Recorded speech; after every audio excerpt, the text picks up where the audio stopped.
নামাজ এটা ব্রেন পরিষ্কারের একটা সেরা বুদ্ধি। কিভাবে পরিষ্কার হয়? ওই যে বিজ্ঞানীরা দেখছে, নোবেল বিজ্ঞানীরা কিছুদিন আগে কয়েকজন হচ্ছে নোবেল বিজয়ী একসাথে হয়েছে, একটা মিটিং করতেছে। তা বলতেছে যে মানুষের জীবনের জন্য দরকার এরকম সবচেয়ে প্রয়োজনীয় 2টা লাইন বলতে হবে, 2টা, এর বেশি বলতে পারবে না। তো অনেক হিসাব কিতাব করে অনেকজন বিজ্ঞানী তো নোবেল নিছে, সবাই একটা করে বিভিন্ন জন বলছে। শেষে 2টা কথা সবচেয়ে বেশি পছন্দ হয়েছে, সবচেয়ে বেশি ভোট পেয়েছে। তার মধ্যে প্রথম কথাটা কোনটা জানেন? যে অবস্থায় আপনি আছেন শুকরিয়া আদায় করেন। তো এইটা যখন আমি পড়লাম তখন মনে হলো আমরা যে সূরা ফাতিহা পড়ি, আলহামদুলিল্লাহ রাব্বিল আলামিন, আল্লাহ তুমি আমাকে যে অবস্থায় রাখছো ভালো রাখছো, এইটা হচ্ছে 1 নম্বর প্রয়োজনীয় এবং প্রত্যেক নামাজে প্রত্যেকবার শুরুতে বলতেছি, এবং এইটা জীবনের জন্য 1 নম্বর দরকার। তার মানে নামাজ হচ্ছে আল্লাহর সাথে কানেকশন করার সাথে আমার নিজের ভালোর জন্য দরকার বেশি। নিজে ভালো থাকবো কখন? যখন আমি চিন্তা করি যে আল্লাহ আমাকে তুমি যে অবস্থায় রাখছো ভালো রাখছো। আর দ্বিতীয় কথাটা কি দরকার? সেটা হচ্ছে মানুষ দীর্ঘদিন ভালো থাকতে পারবে, মানুষের ব্রেন সুস্থ থাকবে, মানুষ হচ্ছে উন্নতির দিকে যাবে কখন? যখন কেউ রেগুলার পড়াশোনা করে। কোরআনের প্রথম যে আয়াতটা নাজিল হইল কি ছিল? প্রথম আয়াতটা পড়ো তোমার প্রভুর নামে, ঠিক না? পড়ার কথা বলছে। তা আল্লাহ কিন্তু নাজিল হওয়া প্রথম কথাটা পড়ার সাথে, কোরআনে আমরা যখন সূরা ফাতিহার প্রথম যে আয়াতটা দিয়ে নামাজ শুরু করি প্রত্যেক রাকাতে, সেটা কি ছিল? প্রথম রাকাতে প্রত্যেকবারে বলতেছি, সেটা কি? সেটা হচ্ছে শুকরিয়া জানাচ্ছি আল্লাহর কাছে। তার মানে মানুষের জন্য যেটা সবচেয়ে প্রয়োজনীয় আল্লাহ কিন্তু সেট করে দিয়েছেন। এখন দেখেন, অনেকেই বলে না যে আমি পড়ি কিন্তু আমার পড়া খেয়াল থাকে না, আছে না? স্টুডেন্টের এই সমস্যাটা বেশি তো। আচ্ছা, ছেলেদের মধ্যে বলবেন ঈদের নামাজ কারা কারা পড়েন? একটু হাত উঁচু করেন তো। বাকিরা পড়েন না? ঈদের নামাজ প্রত্যেকেই পড়ি। আচ্ছা, তাহলে ঈদের নামাজ যে পড়ি, ঈদের নামাজে রিয়েলি আপনাকে এবার হাত উঠাতে বলবো না, অনেকে ভুল করেন না?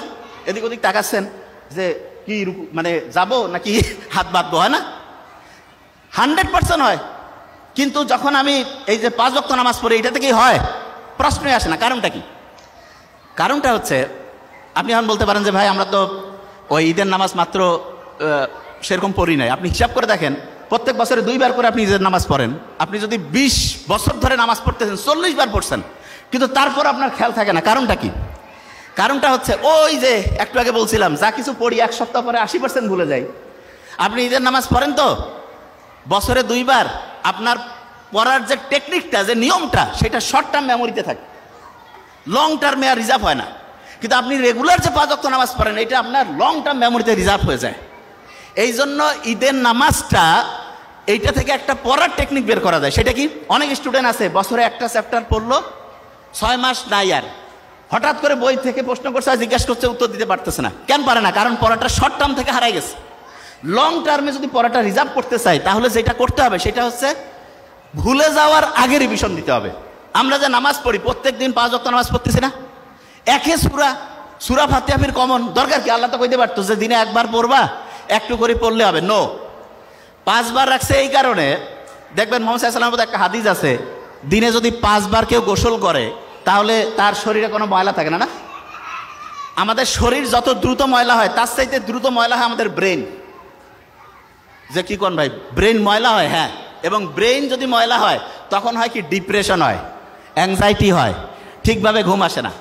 তা ব্রেনটা পরিষ্কার করার জন্য প্রত্যেক দিন 5 বার গোসল করার চাইতে উপকারী জিনিস নামাজের ব্যবস্থা আল্লাহ করছে। তার মানে নামাজ এটা ব্রেন পরিষ্কারের একটা সেরা বুদ্ধি। কিভাবে পরিষ্কার হয়?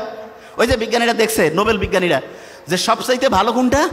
যে শুকরিয়া যদি থাকে, আপনি যখন নামাজে দাঁড়ান তখন যদি এই শুকরিয়াটা থাকে আপনার মধ্যে, যে আমি যা কিছু পড়ছি, যেই অবস্থায় আমি আছি, আল্লাহর কাছে আমি শুকরিয়া, আল্লাহ আমাকে তুমি ভালো রাখছো, অটোমেটেড দেখবেন যে আপনার মনের যে দুশ্চিন্তা, মনের মধ্যে যে খারাপ অবস্থা, এটা আল্লাহর রহমতে নাই হয়ে গেছে।